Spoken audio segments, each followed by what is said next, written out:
Pemirsa, Lembaga Perlindungan Saksi dan Korban atau LPSK mencabut perlindungan terhadap Richard Eliezer. Pencabutan perlindungan dilakukan setelah Eliezer melakukan sesi wawancara khusus dengan salah satu media televisi.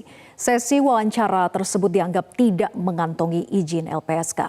Apakah konsekuensinya harus sampai mengorbankan Eliezer? Kita akan membahasnya lebih lanjut dan telah terhubung dengan Ugro Seno, mantan Wakapolri, serta Profesor Hipnu Nugroho, pakar hukum pidana. Selamat malam Pak Ugro dan juga Pak Hipnu. Selamat malam Mbak. Baik, salam sehat Ugro Seno, selamat malam Pak. Saya ingin ke Pak Ugro dulu. Pak Ugro, status perlindungan terhadap Eliezer dicabut oleh LPSK. Apakah menurut Anda tindakan LPSK ini sudah tepat atau justru berlebihan seperti yang tadi disampaikan oleh Menkumham Yasona Lauli?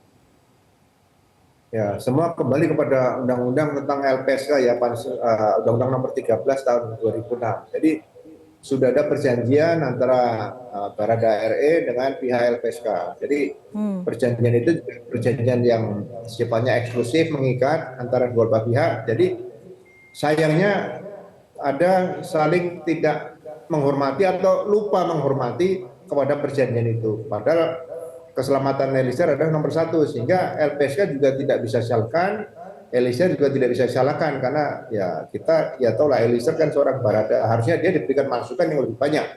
Jadi bukan hanya LPSK, seharusnya seluruh potensi-potensi penegak hukum yang berada di sekitar Barada RE ini juga memberikan masukan. Tolong jangan sampai melanggar apa yang sudah diikat perjanjian antara LPSK dengan Barada RE. Jadi akibatnya seperti ini. Jadi ya mudah-mudahan ke depan apakah akan dibicarakan lagi itu tergantung kepada LPSK dan Barada RE saja. Oke, Pak Ugro, apakah memang sudah sewajarnya klausul perjanjian saksi dan korban itu isinya memang betul-betul harus dalam kuasa LPSK, segala tindak tanduk kegiatannya harus diawasi oleh LPSK dan seizin LPSK? Ya sebetulnya komunikasi, kenapa susah komunikasi gitu loh. Kalau komunikasi ini lancar, saya rasa permasalahan antara perlindungan oleh LPSK terhadap Barada RE ini tidak akan terjadi. Jadi sama dengan Pak Hakim Asep tadi, saya sependapat bahwa jangan ada ingin saling menonjol lah di situ. Jadi tolong saling menghormati apa yang sudah menjadi hak dan kewajiban, apa yang sudah dibikin perjanjian atau pernyataan antara Baradae sama LPSK, itu saja. Jadi ya nggak tahu saya ke depan apakah nanti akan dibicarakan kembali, tapi kalau ada masalah-masalah dengan Baradae ini yang bertanggung jawab nanti siapa? Di sini peran LPSK itu cukup berat menurut saya. Ya, jadi menurut Anda LPSK berlebihan atau sudah tepat, Pak Ugro? Ya sesuai dengan perjanjian saya tidak bisa katakan tepat atau tidak tepat. Dan perjanjiannya bunyinya kurang lebih seperti itu. Jadi perikatan itu harus dihormati. Itu saja. Oke, menghormati putusan LPSK. Kalau Pak Hipnu gimana? Menurut Anda tindakan LPSK ini sudah tepat atau justru berlebihan, Pak Hipnu?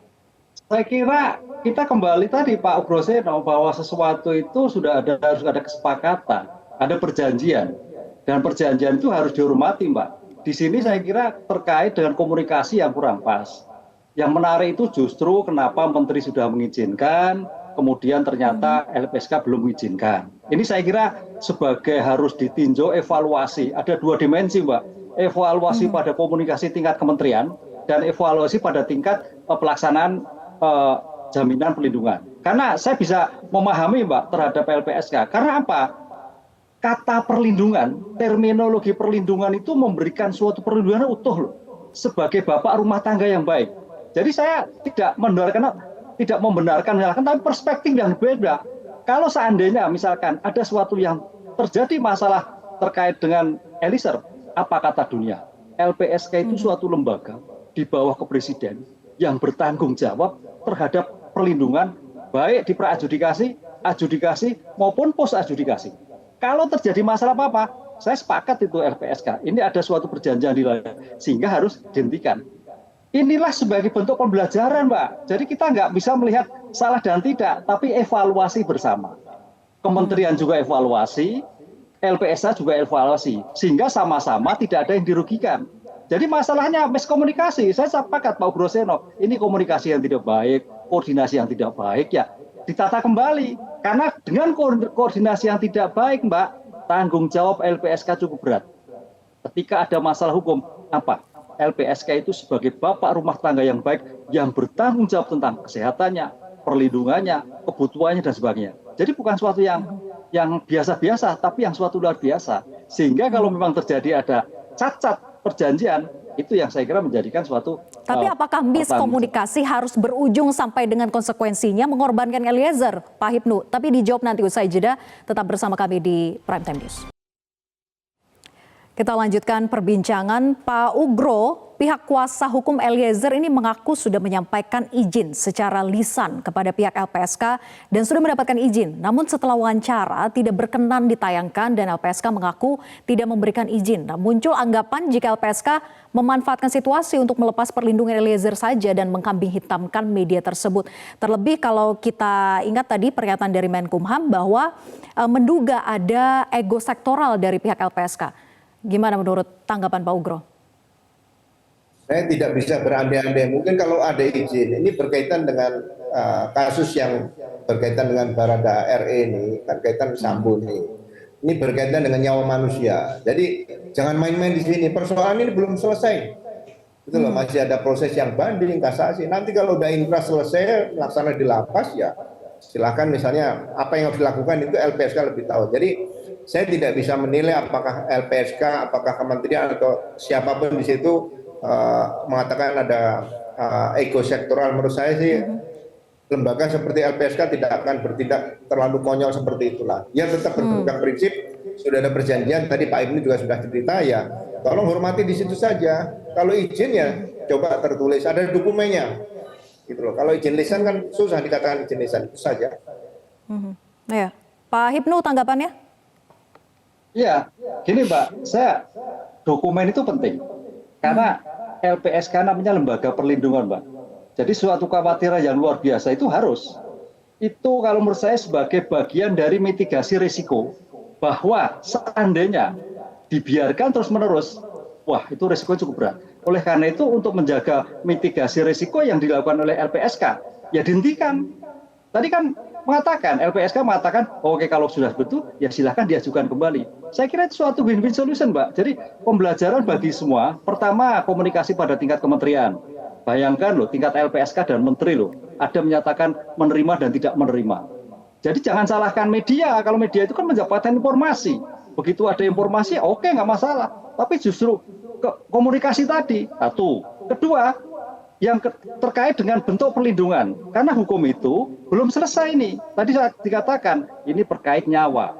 Memang Mbak, kalau kita lihat suatu LPSK, sekarang pentingnya gini, di antara pra-adjudikasi, adjudikasi, dan post-adjudikasi.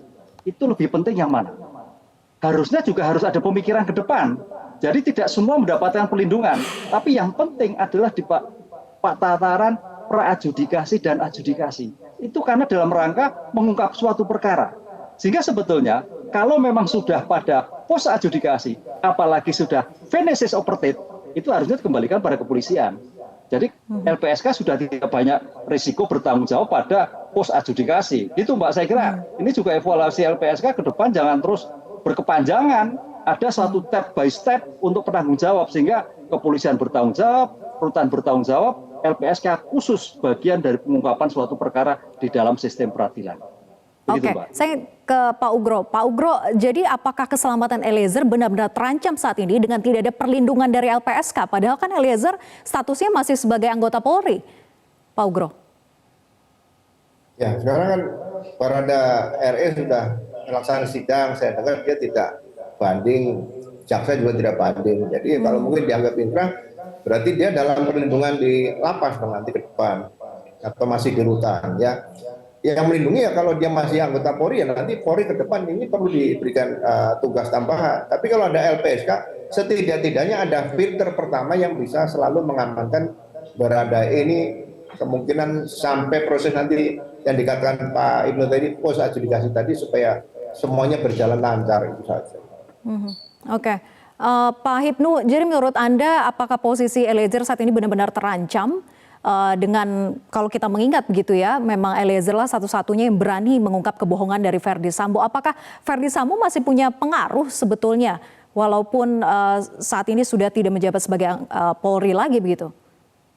Ya, terhadap mitigasi risiko tidak bisa terancam dan tidak terancam, Mbak. Karena ini perkara nyawa, Mbak. Jadi suatu sikap yang dimana pangkat paling bawah yang mampu membungkap, mampu menjadikan suatu GC, itu saya kira banyak juga yang tidak senang. Banyak juga yang tidak melawan. Makanya risiko itu sebetulnya kalau sudah pos adjudikasi, jangan LPSK. LPSK juga bersama dengan Polri, apalagi tadi Pak Ugro menyatakan masih Polri, Salemba dan sebagainya, Lapas Salemba. Jadi suatu suatu integralistik dalam perlindungan itu. Jadi seolah-olah jangan LPSK. Saya sepakat kalau SPK itu menghentikan. Karena apa? Sebagai bentuk perlindungan itu sebagai bapak rumah tangga yang baik. Oh, itu risikonya besar, Mbak.